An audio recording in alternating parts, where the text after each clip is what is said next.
Hi there, you're watching Cluster Repairs UK. Today, we're focusing on a common issue affecting the Skoda Yeti MIB Bolero and MIB STD2 Amundsen sat-nav units.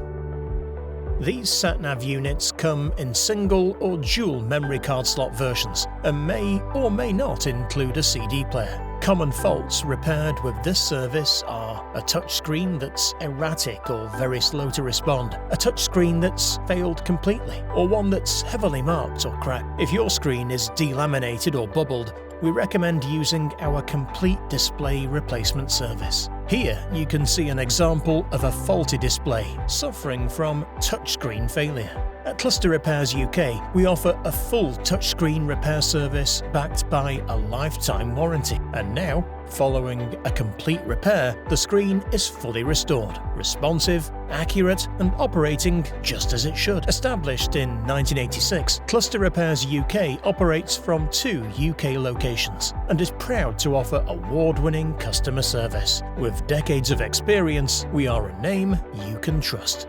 If you require any further information or assistance, simply click the Ask Seller a Question button below. We're always here to help. Repairs can be booked online for mail-in service, dropped off in store, or arranged as a while-you-wait appointment. Thank you for watching. We look forward to assisting you with your repair.